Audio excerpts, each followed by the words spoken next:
Hey, Pretty Girl Club. Welcome to another episode of my Decentering Men Strategies series.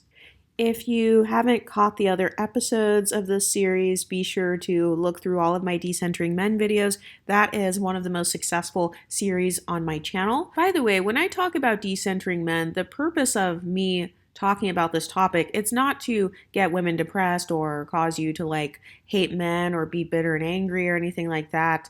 I've noticed that a lot of my decentering men content has actually been very freeing for a lot of people, and that's how I felt when I started learning about the nature of most men or statistics on marriages and stuff like that. It actually helped me to feel more free because I was no longer waiting around for some Prince Charming to pick me. I was no longer trying to, get dressed up and make myself into the perfect Cinderella in hopes that a Prince Charming would spot me out in the crowd and come and sweep me off my feet and give me the soft life. It helped me to really take my power back and give myself the soft life, or give myself those dreams, fulfill those dreams for myself. So, for example, I talked about how one thing that I used to do was I used to kind of fantasize in my mind about a guy buying me flowers. And it's not bad to think about a guy buying you flowers, but what I learned as I got older is that I can give myself those special things. I can treat myself special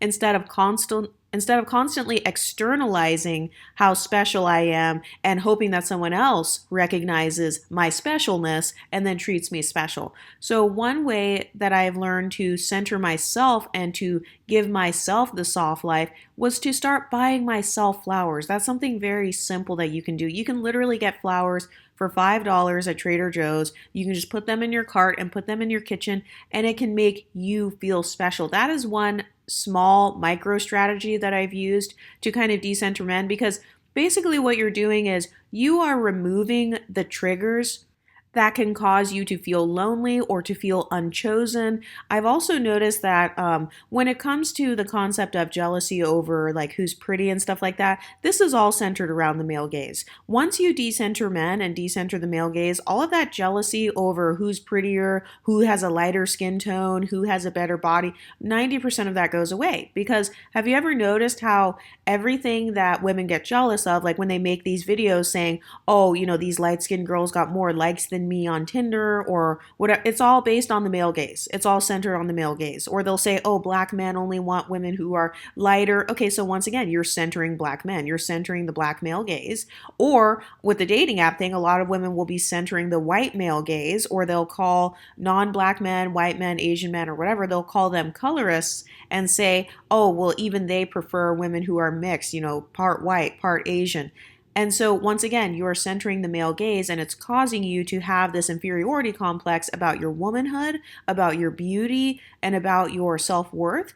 And so the point of this series is really just to help women to restore their sense of self-worth. It's to help you to restore that sense of fun in your life, because a lot of women, they also externalize the fun in their life. They're waiting for a man to come along so that they can finally have that adventurous life that they've always wanted to have. They're waiting for a man to hopefully pick them and take her on a vacation.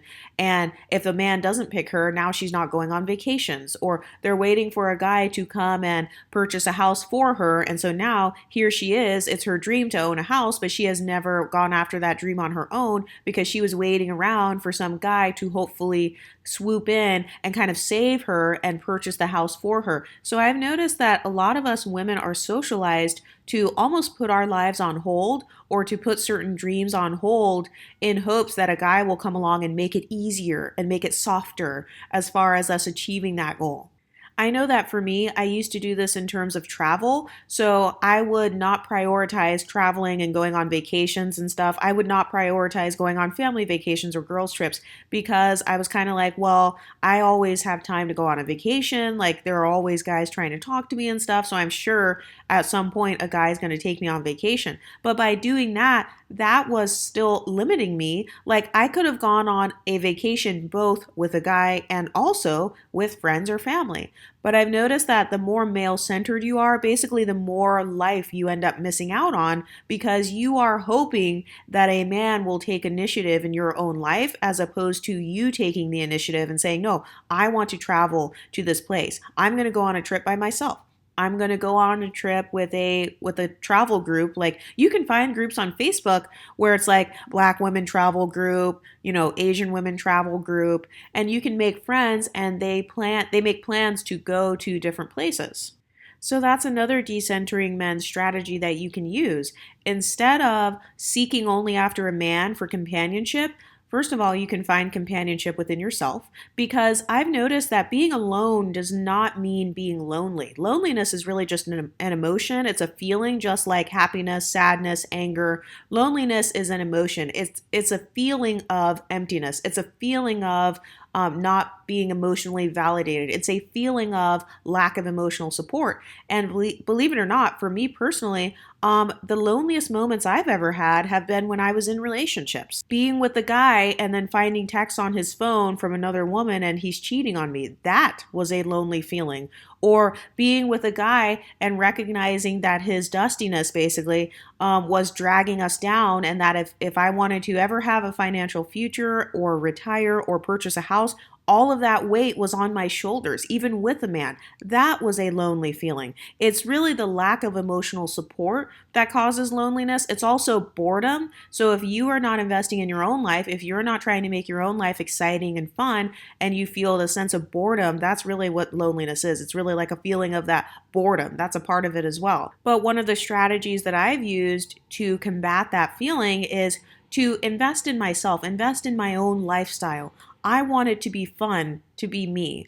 I want my life to be filled with joy and laughter, regardless of whether or not a man chooses me. So for you, that could mean something different than what it means for me. So like for me, a part of how I get my sense of adventure is I love going on walks around the city. I love going to cultural events. There are certain museums in my city that have nights where you can go there for free and you can look at the different types of artwork.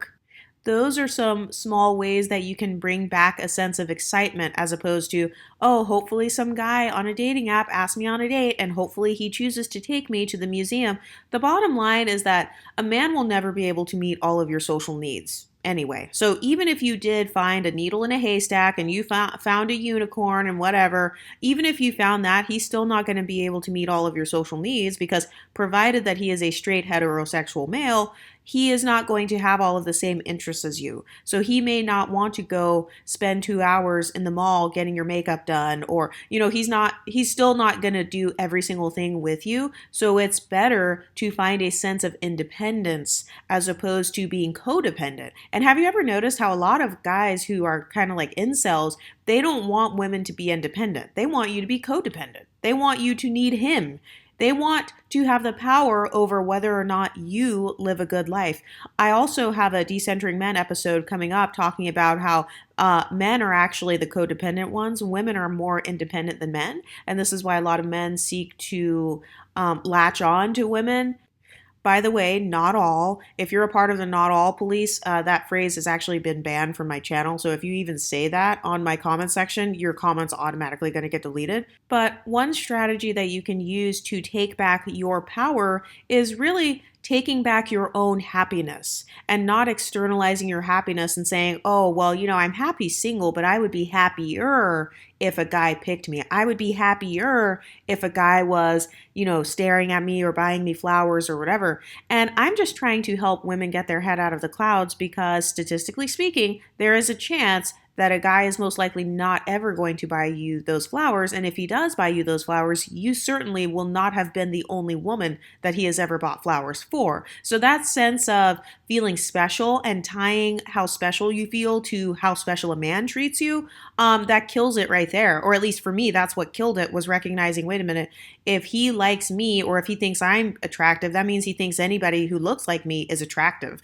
Anybody with my height, body type, skin tone, hair texture, facial features, freckles on the nose, full lips, long black hair. He's going to think anybody who looks like me is attractive then. So it kind of takes away the whole feeling of being special.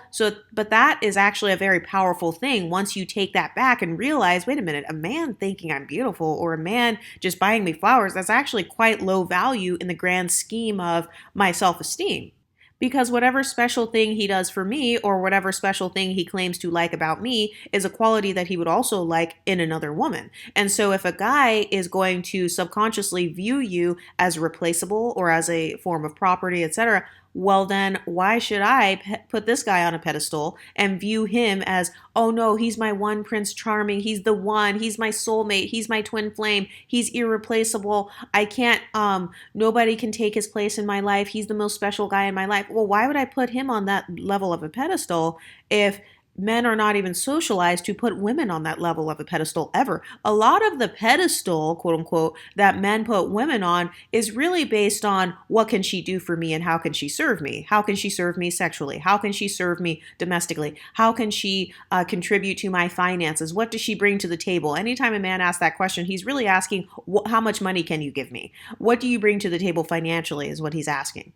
So a lot of men place the value in you based on how you serve them, how you make his life easier, how you improve his lifestyle. And it's not a bad thing for a relationship to improve your lifestyle, but if you as a woman want to live the quote unquote soft life that everyone's talking about, well, guess what? You have to define what that means for you. I know that for me, the soft life does not include walking around barefoot and pregnant in a kitchen, birthing a whole bunch of children, carrying around multiple car seats and double strollers and, trying to feed babies and stuff. And now my boobs are sagging down to the floor because I've done all this breastfeeding and now my hormones are trash and, I have no calcium in my bones anymore because of complications with pregnancy. I've got all these different health issues coming up. Women are also more likely to get chronic health issues than men. And this is partially because women tend to take on the stresses of those around them. We are socialized to be natural nurturers and caregivers, not just for physical illnesses that our friends and family may have, but also for mental and emotional or spiritual sicknesses that other people may have. And I know that for me, my soft life does not involve being someone's therapist, pastor, spiritual guru, nurse, doctor, psychologist, sex worker, and maid all in the same breath. Like that doesn't sound soft to me. So the first thing you can do when it comes to creating a strategy to decentering men is you can decide for yourself, what does the soft life mean? And I can use myself as an example. For me, the soft life means that every day I experience two things, happiness and peace. So as far as what makes me happy, it makes me happy to create content. It makes me happy to wear my makeup a certain way, wear my hair a certain way, without caring what a guy thinks. Because some women will even suppress the expression of their beauty because they will be like, oh, well, guys don't like blue hair, guys don't like purple hair, guys don't like silver highlights, and so I'm not going to wear those things because it's going to make me look uglier. But if that truly makes you happy, having those different, more unnatural hair colors or, wearing clothes that maybe they don't quite show off your curves, or maybe you are wearing clothes that show off your curves, but in the past, you didn't want to be categorized as someone who is a loose woman or whatever, or someone who's not wholesome. And so you suppressed, kind of embracing the sexy side of yourself.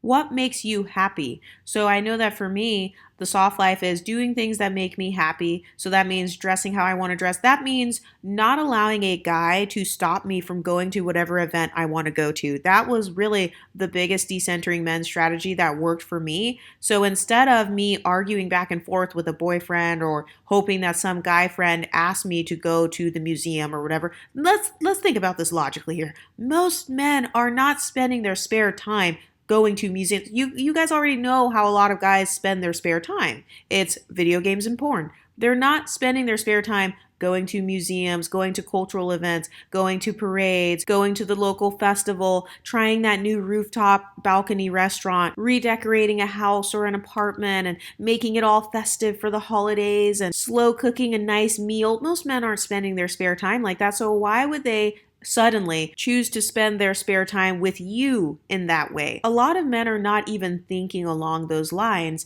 and this is because a lot of men are actually in survival mode. I don't know where this YouTube misconception came from that there are just hundreds of thousands, if not millions of guys walking around who are multimillionaires. They're faithful, loyal, attractive, have no kids, no alimony payments to exes, and they're emotionally available, and you're their type, and he lives in your city. I don't know where this YouTube delusion came from.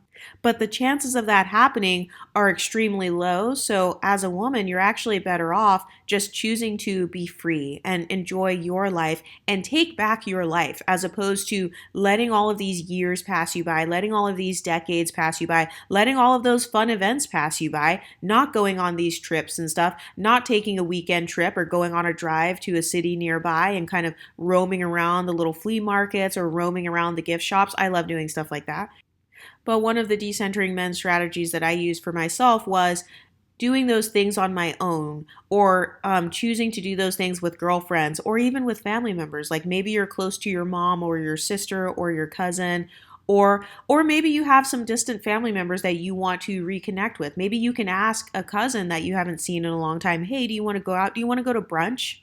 That's another thing you can do is you can work on building or restoring female friendships as opposed to kind of wishing and hoping that a male will choose you for friendship. I've talked in another episode about how most men don't even pick you to be their friend unless they find you to be cute or attractive or, somebody that they could potentially see sleeping with in the future. Guys aren't going out of their way to hang out with or be friends with girls that they find to be ugly. That doesn't even fit the definition of friendship. How do you create a friendship? You have to text that person, you have to talk to that person, maybe you talk on the phone, maybe you kind of open up about your background or your feelings or emotions, and then you take time to spend time with them. And oftentimes you end up spending money. Like if you go out with your friends and you all go to lunch, generally speaking, your friends aren't paying for you. You guys are all paying for yourselves, right? So men are not usually willing to spend money in order to spend time with a woman that they don't find physically attractive. So this is why even when a guy says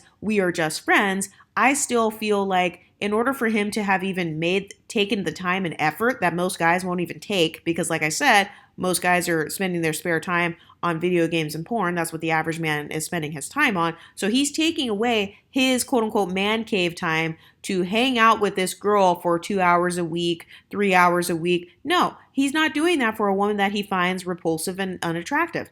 Men will only do this or be friends with women that they find cute, attractive, or someone that they can see themselves potentially sleeping with if she ever offered. I have never in my life had a male friend who did not eventually confess to having feelings for me or having a crush or at the very least, wanting to do something sexual at some point.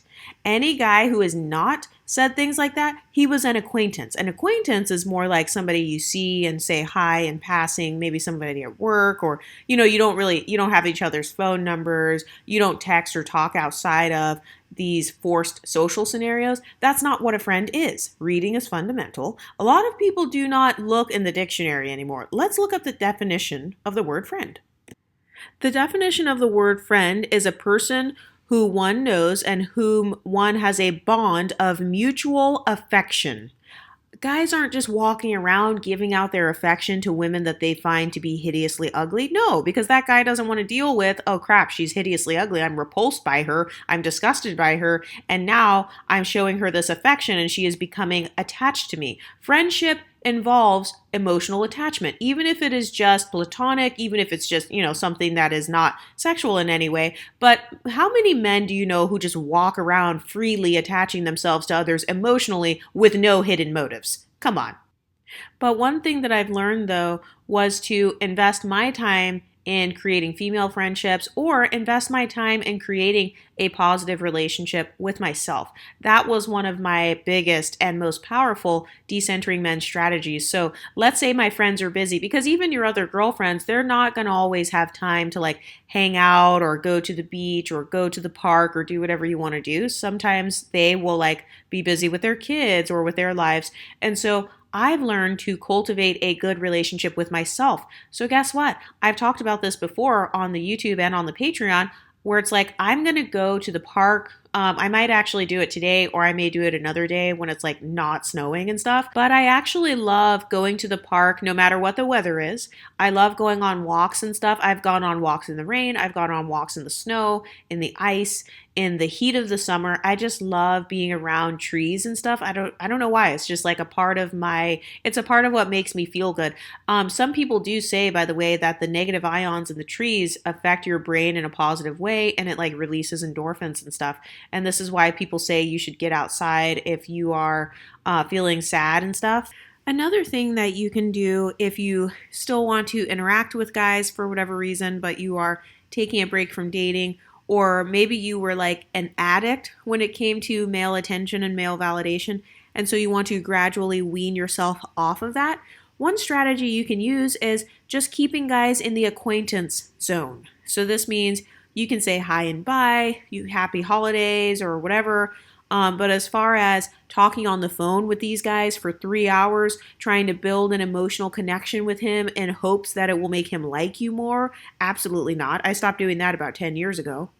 Or driving super far, spending up your gas money, riding through traffic, risking accidents and stuff, driving in the rain and the snow, or driving in the heat of the day. Maybe your AC has gone out in your car or something, doing all of this just to visit a guy, or giving energy to a guy who already has a girlfriend, but then he also wants you on the side as his female validation source, which usually is what the case is with a lot of guys when they say, oh, she's my friend. Usually when a guy says a girl is his friend, what she really is his validation source for the most part. Because a lot of guys, if you have guys as your friend, a lot of guys' emotional availability as a friend is nowhere near what a woman's is. The average guy who is just a friend, he's not over here texting you, hey, how are you feeling today? I know you said you were sick earlier, like what's going on?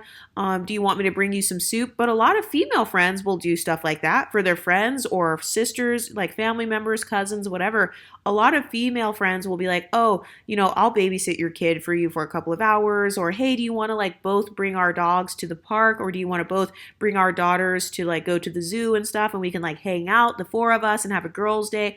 A lot of guys, they're not even emotionally available on that level as a friend. And so this is why a lot of guys, because they are so limited emotionally as far as their availability, they don't even make themselves available to a woman unless, of course, there is a chance that she will sleep with him and he finds her attractive and cute and stuff. So one of the ways you can decenter guys and kind of use a strategy to combat that is by not giving your energy. Don't just give away free energy. Don't just give away free validation, free emotional support.